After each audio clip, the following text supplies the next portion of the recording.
I waited alone at the courtroom for my sons. Then I changed the will on the spot. The courthouse lobby smelled of old wood and broken dreams. I sat on the hard wooden bench, my hands folded tightly in my lap, watching the large clock on the wall tick away the minutes. 9:15 Uhr morgens. The hearing was scheduled for 9:30, and still no sign of Michael or James. My stomach churned as I clutched the manila folder containing the custody petition that would change everything for my granddaughter, Emma. The fluorescent lights buzzed overhead like angry wasps, casting a harsh glow on the marble floor that had been worn smooth by decades of desperate footsteps. Other families moved past me in the corridor, some hugging, others arguing in hushed, urgent whispers. Everyone seemed to have someone by their side. Everyone except me. Before we continue, I want to ask you to comment where you're watching this video from and hit that like button if the story resonates with you. Please subscribe to our channel because we genuinely help families going through these difficult situations, and your support means everything to us. 28 years ago, I was a different woman. I had just buried my husband, Robert, after his 2-year battle with cancer. The medical bills had drained our savings, and I was left with 2 teenage boys and a mountain of debt. But I had something more valuable than money. I had determination and an unshakable belief that my sons would grow into good men. Michael was 17 then, a star athlete with dreams of college football. James, 2 years younger, was the quiet artist who spent hours sketching in his room. They were grieving their father, and I watched helplessly as they struggled with anger and confusion. Michael started staying out late, coming home smelling of alcohol and attitude. James retreated so far into himself that some days he barely spoke a word. I remember the night I found Michael's college acceptance letter crumpled in the trash. When I confronted him, his eyes were red with tears he refused to shed. "What's the point, Mom?" he said, his voice cracking. "We can't afford it anyway. Dad's gone, and we're broke." That's when I made the decision that would define the next decade of my life. I took a second job at the local diner, working double shifts that left my feet screaming and my back aching. My days started at 5 a.m. at the hospital where I worked as a nurse's aide, and ended at midnight cleaning tables and counting tips. I survived on coffee and pure stubborn will, driven by the vision of my boys walking across graduation stages. The sacrifice wasn't just financial. I missed school plays, parent-teacher conferences, and countless dinners together. But every scholarship application I helped them fill out, every college visit we scraped together money for, felt like I was building a bridge over the chasm that Robert's death had created in our lives. When Michael got his football scholarship and James received a partial art scholarship, I cried tears of exhaustion and triumph. I thought I was investing in our family's future. I thought I was teaching them about resilience and love. What I didn't realize was that I was also teaching them to take my sacrifices for granted. The years that followed were filled with graduations, job promotions, weddings, and grandchildren. Michael became a successful corporate lawyer in Chicago, while James built a thriving graphic design business in Seattle. They both married lovely women, bought beautiful houses, and started families of their own. During holidays and birthdays, they would thank me for everything I did. But those thanks always felt hollow, like social obligations rather than genuine gratitude. The first crack in our relationship appeared 5 years ago when Michael's daughter, Emma, was born. His wife, Sarah, had struggled with postpartum depression that eventually developed into a more serious mental health crisis. Instead of seeking help, she began self-medicating with prescription pills and wine. Michael, always focused on his career, seemed oblivious to the warning signs that were crystal clear to me. I started spending more time at their house, helping with Emma while Sarah slept off her latest migraine. The little girl became the light of my life.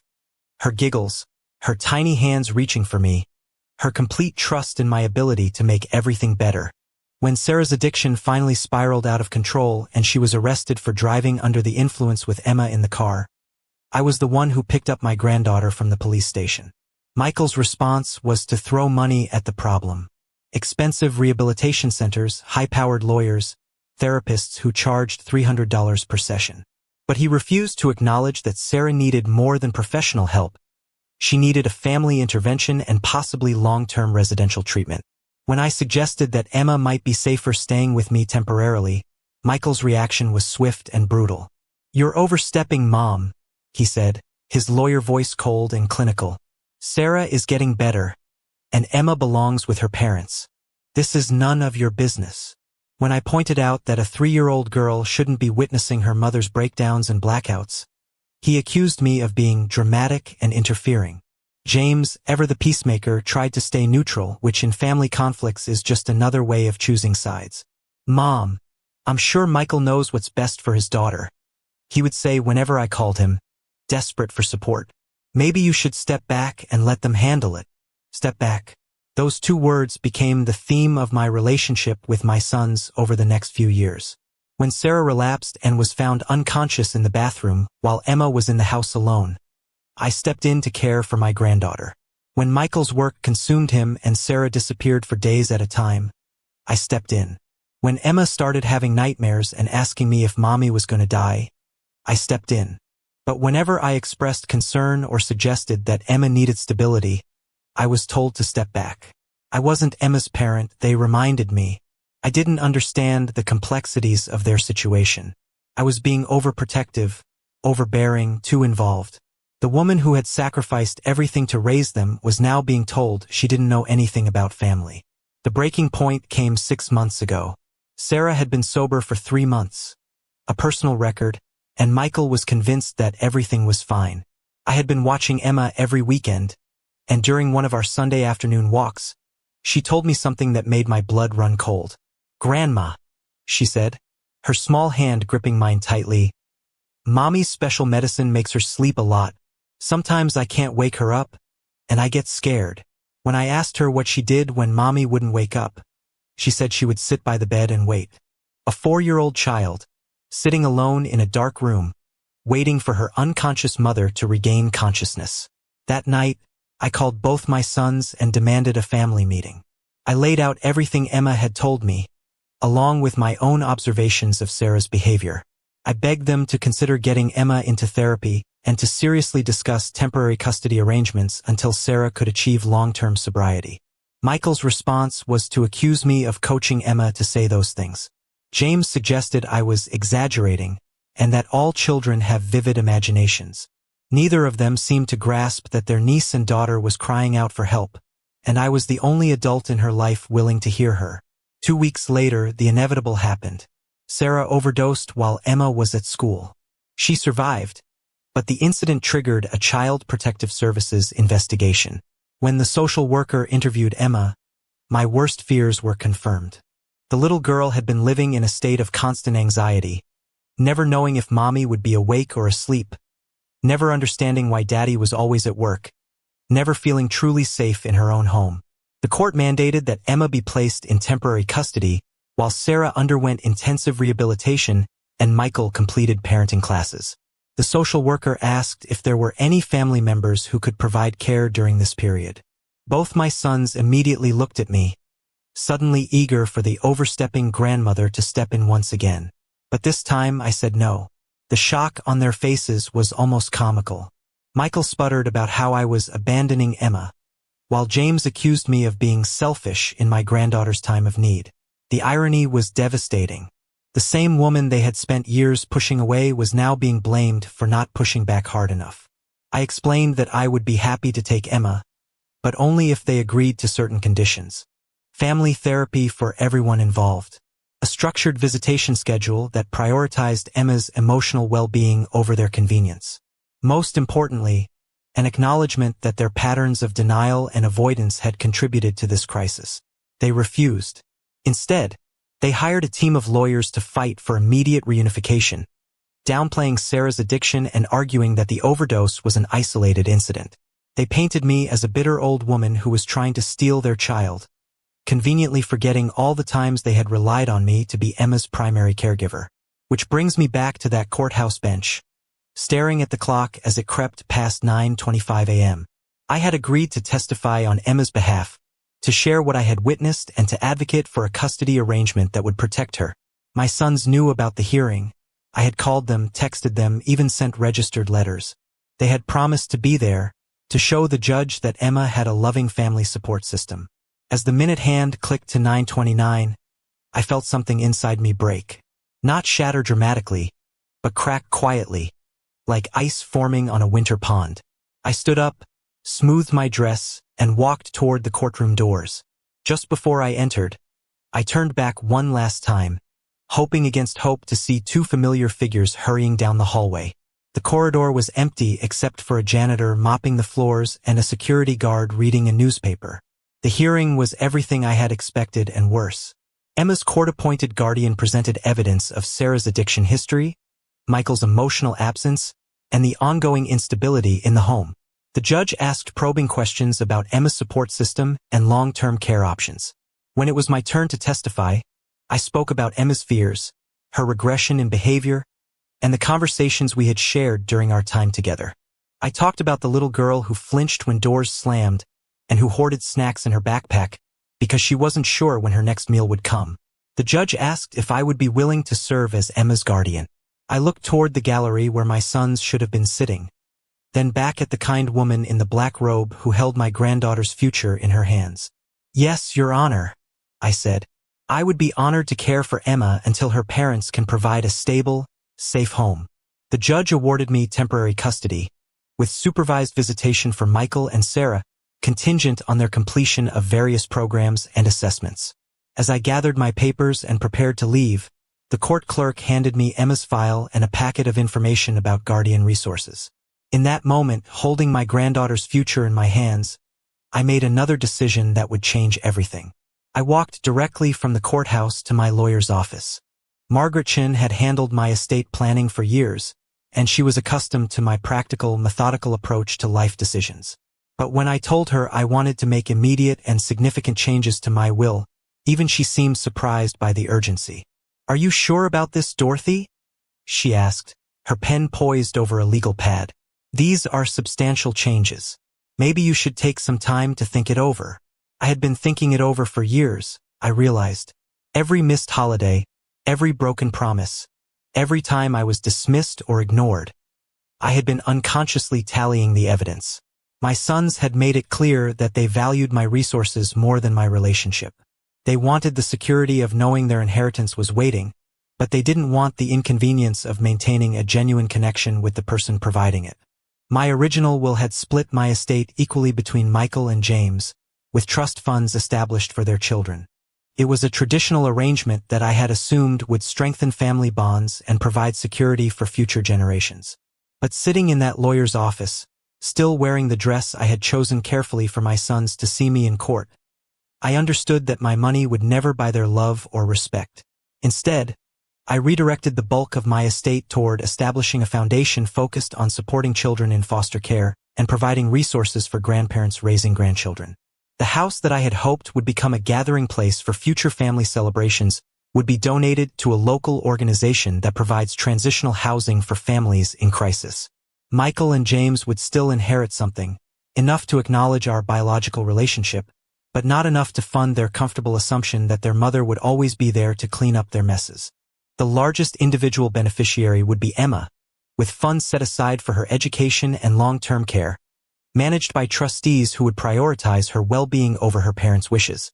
As Margaret drafted the new documents, I felt a strange sense of lightness, as if I had been carrying a heavy backpack for years and had finally been given permission to set it down. I wasn't motivated by anger or revenge, but by clarity.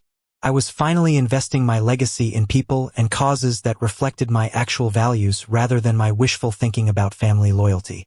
The revised will was completed and notarized by 3 p.m. I drove home through the suburban streets where I had raised my boys, past the park where they had played Little League and the school where they had graduated. When I pulled into my driveway, I sat in the car for a moment, looking at the house that had been our family home for 30 years. My phone buzzed with a text message from Michael. "Sorry we missed the hearing. Work emergency. How did it go? Can we pick up Emma this weekend?" No acknowledgement of their absence. No apology for leaving me alone to fight for their daughter. Just the casual assumption that I would handle everything and report back when convenient. I deleted the message without responding. Emma came home with me that afternoon, her small suitcase packed with the few belongings that felt truly hers. As we walked through the front door together, she looked up at me with those serious brown eyes that held too much knowledge for a 5-year-old. "Is this my house now, Grandma?" she asked. "This is our house," I corrected gently. "For as long as you need it to be." That evening, while Emma played with her dolls in the living room where her father had once built Lego castles, I called both my sons to inform them about the custody arrangement and the supervised visitation schedule. Michael was furious, demanding to know why I hadn't consulted them before agreeing to take Emma. James was more subdued but equally critical, suggesting that I had manipulated the situation to get what I wanted. Neither of them asked how Emma was adjusting or what they could do to help her feel secure. Neither of them acknowledged that their absence from court had spoken louder than any testimony they might have given. They were focused entirely on their own inconvenience and embarrassment, treating their daughter's trauma as a logistical problem to be solved. I didn't tell them about the will.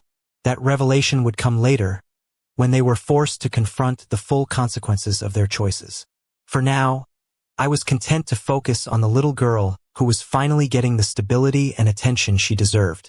Over the following months, Emma began to blossom in ways that broke my heart, even as they filled me with joy. She stopped hoarding food and started sleeping through the night without nightmares. She began talking more freely about her fears and feelings, working with a wonderful child psychologist who specialized in trauma recovery. Michael and James attended their required parenting classes and therapy sessions, but their compliance felt mechanical rather than genuine. During supervised visits, they brought expensive gifts but struggled with the emotional work of rebuilding trust with their daughter. Emma was polite but distant, treating them like friendly strangers rather than parents. Sarah completed her rehabilitation program and was granted supervised visits as well. She seemed genuinely remorseful and committed to her recovery, but Emma's relationship with her mother was complicated by years of inconsistency and fear. Healing, I learned, was not a linear process, and forgiveness could not be rushed or demanded. My own relationship with my sons remained strained and formal. They fulfilled their court-ordered obligations but made no effort to address the deeper issues in our family. I continued to hope that they would choose to do the hard work of genuine reconciliation, but I was no longer willing to sacrifice my peace or Emma's well-being for that possibility. The will reading took place 8 months later. I hadn't planned for it to happen so soon, but a minor heart episode had reminded me of my mortality and the importance of clear communication. I gathered Michael and James in my living room on a sunny Saturday afternoon, while Emma was at a friend's birthday party. Margaret Chun sat at the dining room table with the legal documents spread before her, her expression professionally neutral. My sons had expected this to be a routine review of estate planning, a boring but necessary task that confirmed what they had always assumed about their inheritance. When Margaret began reading the revised provisions, their faces shifted from polite attention to confusion to outright shock. Michael was the first to react, his lawyer instincts kicking in as he questioned the legality and validity of the changes. James sat silently, his artistic mind perhaps better equipped to understand the symbolic weight of what I had done. "This is about Emma, isn't it?" Michael said finally, his voice tight with controlled anger. "You're punishing us because of the custody situation. This is emotional blackmail." I looked at my eldest son, this man I had worked double shifts to support, and felt a deep sadness rather than anger. Even now, facing the consequences of years of selfishness and neglect, he could only see himself as the victim. "This is about values," I said quietly, "about who shows up when it matters, about who puts family first, not just in words, but in actions." James finally spoke up, his voice barely above a whisper. "We're still your sons, Mom. We made mistakes, but we're still your family." "Being family is more than sharing DNA," I replied. "It's about being there for each other, especially when it's difficult or inconvenient. Emma is your family too, but you abandoned her when she needed you most. You abandoned me in that courtroom when I was fighting for your daughter's safety." The conversation that followed was painful but necessary. For the first time in years, we talked honestly about our relationships, our disappointments, and our failures. Michael accused me of being manipulative and controlling. James wondered if I had ever really loved them or if my sacrifices had been a form of self-serving martyrdom. I listened to their anger and hurt, recognizing some valid points even as I stood firm in my decisions. Yes, I had enabled some of their selfish behavior by always being available to clean up their messes. Yes, I had sometimes given advice when silence would have been more appropriate. But I had also loved them unconditionally, supported their dreams, and prioritized their well-being over my own for decades. What I couldn't accept was their inability to acknowledge how their choices had affected Emma and me. They wanted credit for their successes but no responsibility for their failures. They expected unconditional support but offered only conditional love in return. As the afternoon wore on, I began to see glimmers of genuine self-reflection in my sons, particularly in James. He asked thoughtful questions about Emma's therapy and recovery, and he seemed genuinely interested in finding ways to rebuild their relationship. Michael remained defensive and focused on the financial implications of the will changes, but even he began to soften when we talked about specific incidents and missed opportunities. By the time Emma returned from her party, chattering excitedly about games and cake, the legal documents had been put away and my sons were helping me prepare dinner. The conversation was stilted and careful, but it was a conversation nonetheless. For the first time in months, we were in the same room without lawyers or social workers or court-mandated supervision. Emma, with the resilience and wisdom that children often possess, treated her father and uncle with cautious friendliness. She showed them her recent art projects and told them about her new school and friends. She didn't rush to embrace them, but she didn't hide from them either. She was giving them an opportunity to earn her trust, just as I was trying to do.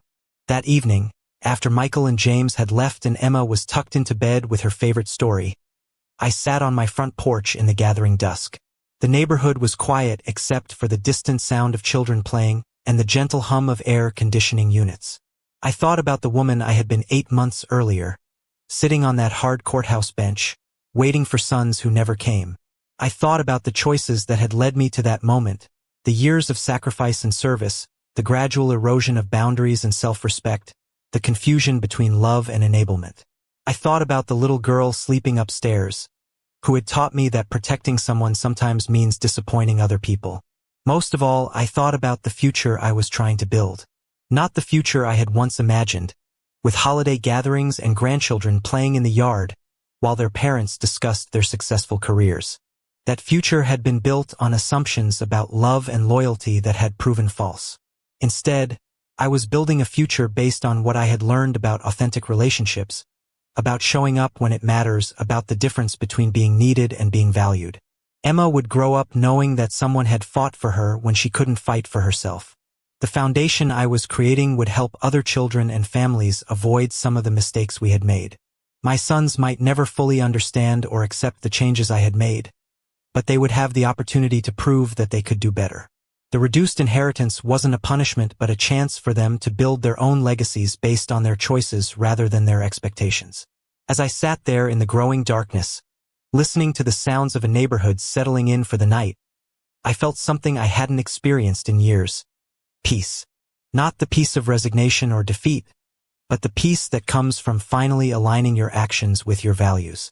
I had spent decades trying to be the mother I thought my sons needed. Now I was learning to be the grandmother Emma actually needed, and in the process I was discovering who I needed to be for myself. The courthouse bench where I had waited alone was just a piece of furniture in a government building. But the lesson I learned there, about showing up, about priorities, about the difference between loving someone and letting them use you, that lesson had transformed everything.